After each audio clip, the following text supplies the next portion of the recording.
Hey guys, welcome to another lesson of Pro Teaches New. Today I'm returning once again, Bianca. Hello. And today we're continuing where we were with some of the prior lessons with going over a lot of Jim Starlin's Thanos work. In this case, the starting of his first graphic novel trilogy, The Infinity Revelation, which actually plays off with some of the plot points from the end, which is still canon even though it shouldn't be canon.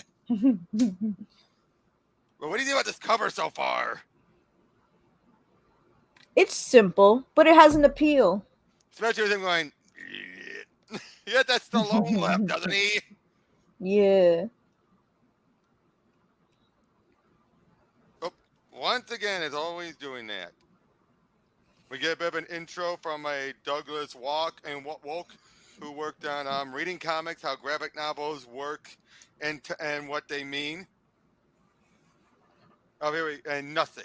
Once that was all there was, or was it? And inevitably, this terrible beauty was desecrated by the advent of self-awareness. Not even nothing lasts forever. Everything has a beginning and an end. To believe otherwise is delusional. Some facts simply cannot be denied. To live is to change. It is existence, one constant. The very universe itself accepts this truth. We can do no less. Cosmic metaphors, this way comes. Our task is to acknowledge and shepherd in this all-encompassing transformation. I should make this clear about the Living Tribunal. He is definitely he is the highest ranking authority in the Marvel universe, second only to he who sits and he who is above all, which is supposed to be God. Okay. He's basically like the Spectre. The Spectre was more of a more than just the spirit of vengeance. And yeah, basically Okay. they basically Infinity and Eternity. Remember those two, right? They basically have been told that great transfiguration is to occur. It has been ordained for so long, and it's going to be coming soon. To a theater near you. And they are told they must be waiting for it. As we see Thanos again on another one of his starship sanctuaries, as well, he's drooling. Relatable. But it turns out his mind is actually elsewhere. As we see him appear before the Guardians of the Galaxy with Drax, Groot, and Rocket. But the others don't see him. Thanos, I must be dreaming. You're not really here, are you? Now I want you to pay attention to the artwork after this page, all right? Okay.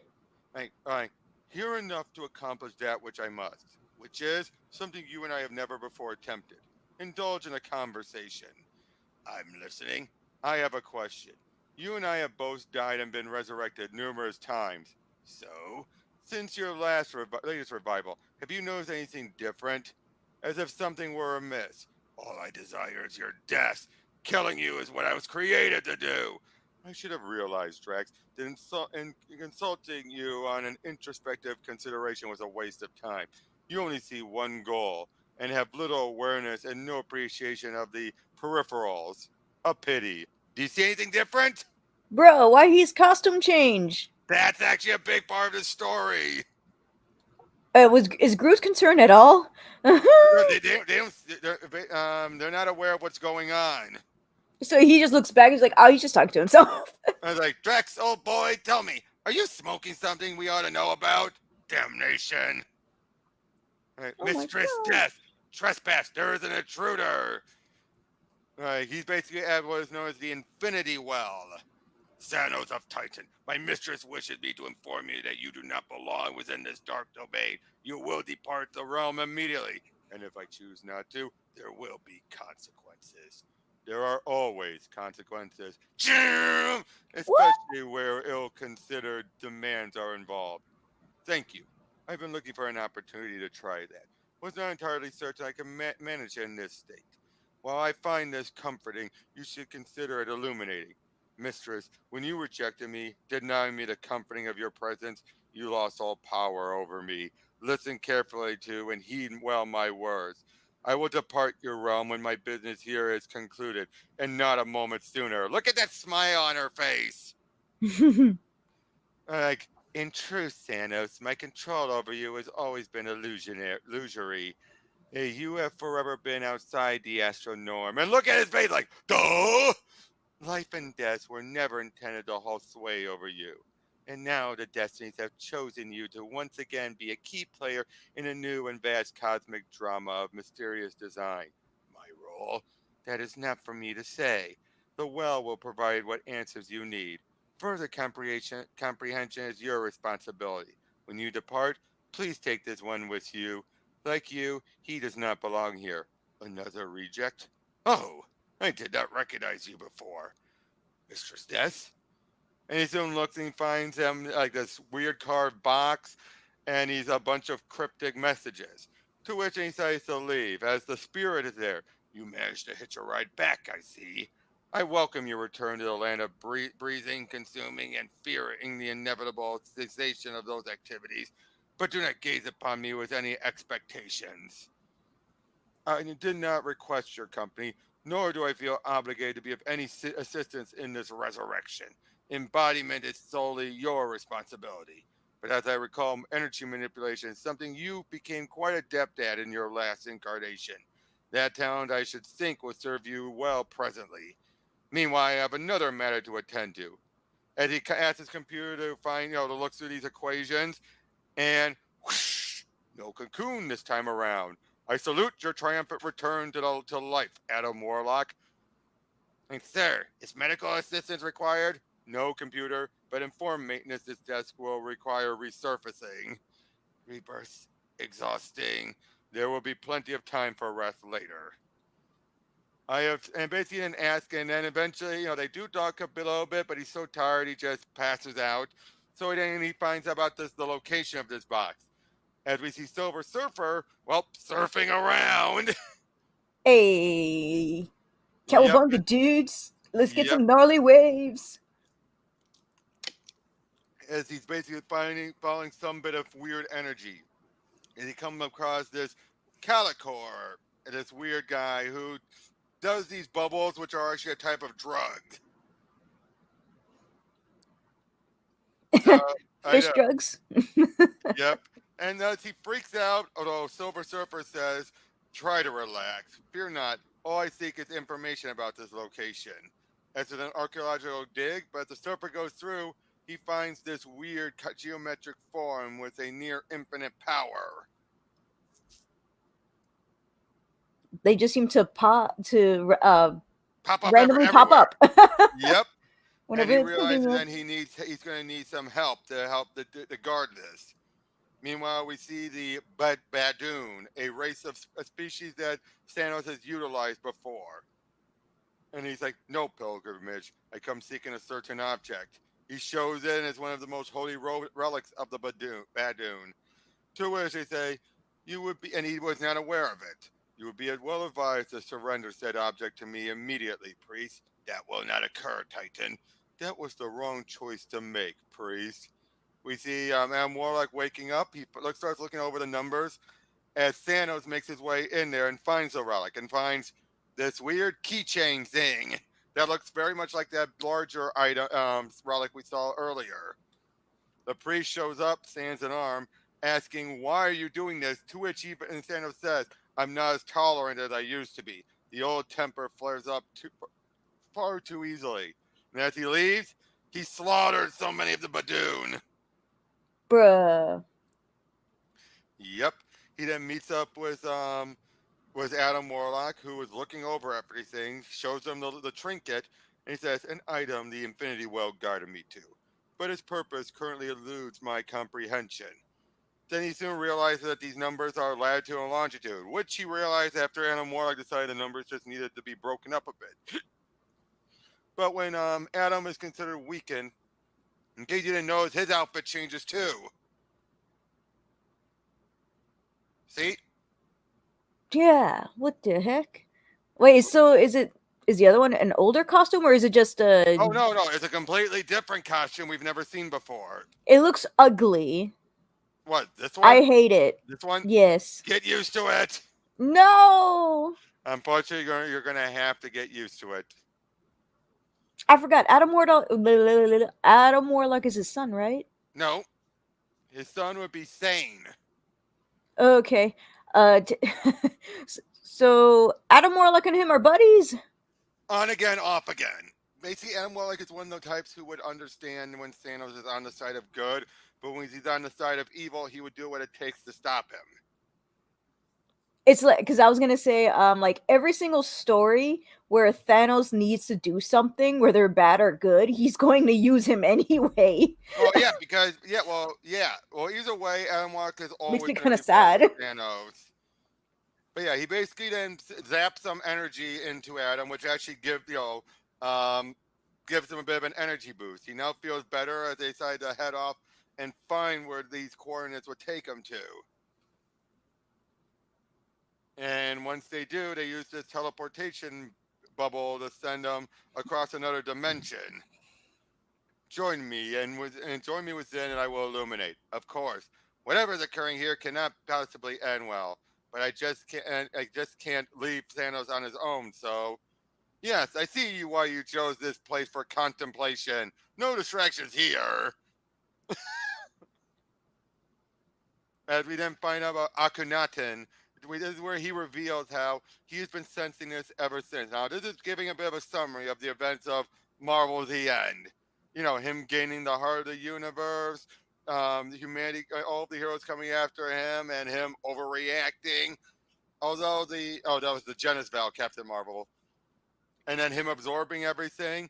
And it's like, and afterwards, you willingly relinquish all that stagger might you had acquired. Why? Most likely because of dissatisfaction.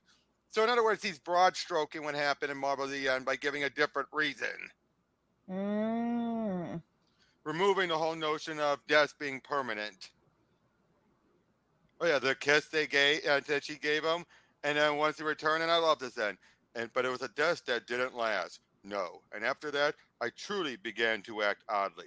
I actually sought to atone for past sins. Your so-called heroic period, which also didn't last long. It might have if the Annihilation War hadn't erupted across the galaxy. I could not resist being drawn into so devastating an event.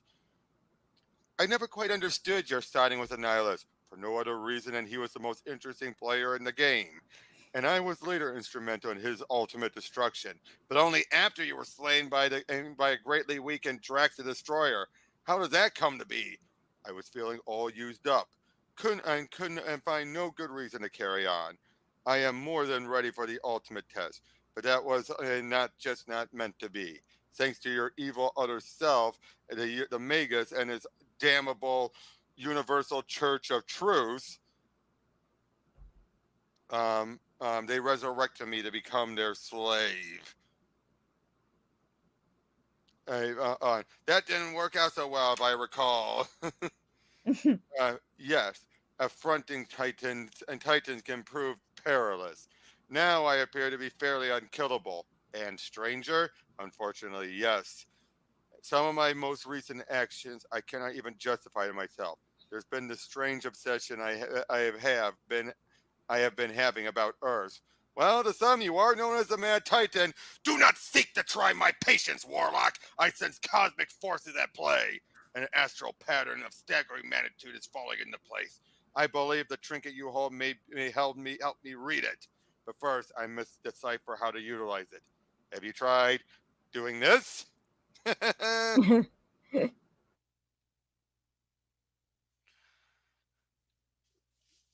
Basically, this is Starlin acknowledging what other writers have done, but without undoing it. So he's basically saying how, yes, he's been so obsessed with Earth lately because other writers have been bringing him there because of the events after the movie made him popular. Okay. You didn't hear that, did So you? he's having, I heard it, yes. My sister was just closing the door for me. But yeah, basically it leads them back to Earth where we see them showing up. There's a Galador, our Space Knight, like Rom Space Knight, one of his people are there. And then soon the Annihilators show up, made up of this Beta Ray Bill, Gladiator, Ronan the Accuser, and Quasar. And the It's Silver Surfer. Beta Ray Horsey! Horse face! Horsey! Horse face! And it leads to a big fight, a very good fight that goes on as Quasar tries to deal with Warlock, not wondering why he's allied with Thanos. But Thanos shows that he's more than a match for all of them. Why does he not have ears? He never had ears.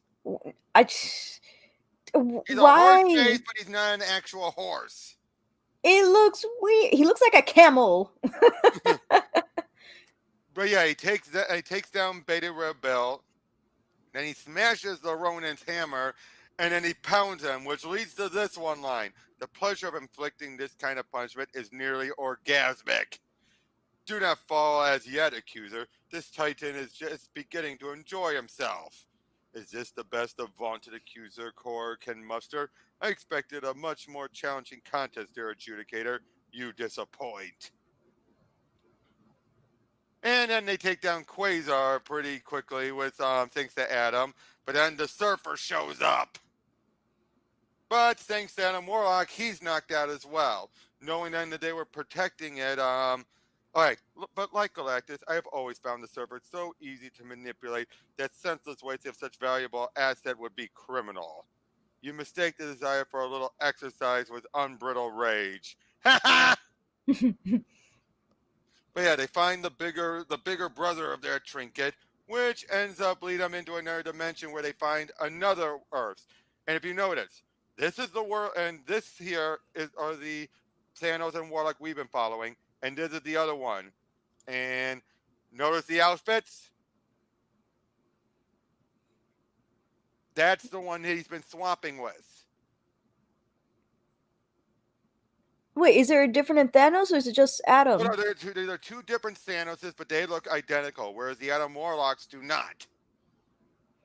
What the heck? Was the exact same thing happening? And it Yes, they have both been feeling. Wow. That's what we find out. Both of these universes have been feeling this sense of wanting to merge, and these two Thanoses and Warlocks are working together. Now, of course, because these two Thanoses are using this weird power source to charge up the trinkets they've been, the talismans, the two Warlocks realize we must do something to stop them if they are planning to do a double cross. As they then leave, then he utilizes the trinket, which actually starts to reset the universe. Oh Oh no! no! Oh no! Oh no! Oh Oh. But yeah, soon transformed, everything is completely undone and restarted. And then Thanos is now the universe. At least one Thanos is. But if you notice, given this Adam Warlock, it's not the Thanos we've been following. It was the other Thanos. And whereas the Thanos we've been following, the Adam Warlock we've been following all this time has taken over the universe. His hair looks so silky. But yeah, basically both Thanos of the other Thanos and our Adam Warlock have become the souls, the heart of the realities. So what does that mean? What are they gonna do? What can they do? See. But I love this. You know the old joke about things infinite? Like, I will not be denied. Warlock will. A loop spatial distortion. He's looking at his own back. Nearly impossible to escape, but easily disrupted. As he blows it all up and finding out that this is the world that the broken mind of Adam Warlock has brought in, including people feeling and going through his constant deaths and rebirths as they climb all the way up and fall to their deaths and then get back up and just do it again. Whoa. And eventually Thanos finds Eternity, who tells him that this is just an insane version of reality. Adam Warlock is clearly no rock upon which to build a church, a world, or anything else. Basically, his mind is just broken. So Thanos is making his way up there to confront him. Meanwhile, Adam Warlock is seeing Thanos' twisted world where everything is death, there's zombies everywhere, and he communicates with Infinity, who basically explains the same thing as Adam then heads up there. Both Adam and Thanos deal with their opposites, and basically both of which reveal this is not what they want. Neither of them want this. They have no control over it. It's not the type of omnipotence Thanos feared and wanted. And Adam Warlock realizes this is just a nightmare. So the two of them decide to wipe out their counter and the opposite and kill them, which then causes everything to reset, the world to reinvent itself, and basically the two worlds merge, with the only change being that the other world's Adam Warlock is the only holdover. It is done. Is it? According to my calculations, Gladiator will be arriving back here in approximately 3.6 minutes. It would be well advised to be quite of this site before then. And what was all we just went through, Titan? An excellent question, Warlock. Mysteries unraveled, battle fought, realities recreated, and then destroyed. And now, according to my scans and my database, everything is once again as it was. With one exception, I was wondering if you noticed, you are not my Adam Warlock. I killed him. Not that death ever sticks with him. Then what am I? That is a matter to be determined at a more convenient moment. Portal, please. Are you coming? Nice meeting you. And we find, I love this, countless millennia of preparation, and all that occurred is the merging of two dimensions. The grand configuration turns out to be nothing more than an event that has occurred numerous times before. Yes, for all this build-up, this cosmic spectacular has proven disappointingly mundane. Can you explain to us exactly what we just went through? We basically is making clear what happened may seem so mundane, but it turns out there was a point to it all, but not even the living tribunal knows. Only he who sits above all knows, and isn't saying anything yet. We then find out that Santa's looking over things. In every image I have you on file, this is how you appear. There is no single photograph of you in a crimson and gold outfit to be found. I've always worn this attire. Well, your counterpart was more of a dandy. He changed his appearance quite regularly. Ah! But Punch basically, him. Well, basically, then we find out that this Adam Warlock, he's not trusting our Thanos. He's much more strong. He's much more powerful, much more ready to argue with him and throw down with him. And even Thanos basically said, tries to stop. Like, Warlock, listen very carefully to me. Neither of us is the person we once knew. My Adam Warlock has long been a cherished ally. Because of that, I now give you this advice.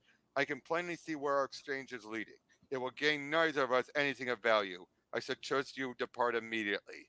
I most definitely handled that badly. That is a far different, and I suspect much more powerful Adam Warlock than the one I'm used to dealing with. Warlock, you have become someone I will have to keep a close eye on from now on, a potential threat. But you are gravely mistaken in believing that only you were altered by what has transpired. There are great transformations, and there are less dramatic changes. But sharing this knowledge with Adam would have done little to place his righteous anger. He would not have understood. And to which then he sees her there and he realizes now he feels more complete after everything he's gone through. Although she points out, that may have been the other Thanos I stood with, perhaps, but I am now that Thanos, have always been him. I refuse to insanely question what that which is. I accept what I am.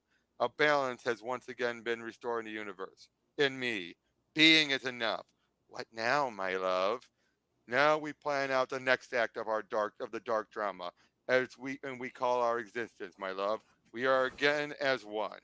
Let this be known to all, and may that challenge knowledge cause the universe to tremble in anticipation. And that, Simp. and that's the end of this one. What'd you think? Simp. Okay, besides that. Well, I loved that it was like a parallel universe, and we're Mm-hmm. getting two Thanoses and two Adam Warlocks, and how What they we have did, different. what we did. Yeah, I said yeah. Well, you were You're saying saying what I like about it, right? yeah, yeah, but it's in the past tense now.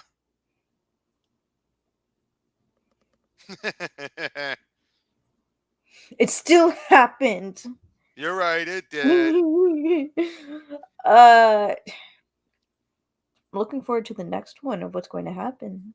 So, but yeah.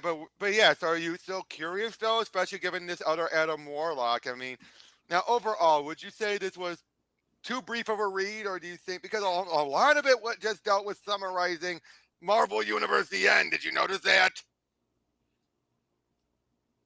I should have, but I didn't. Yeah.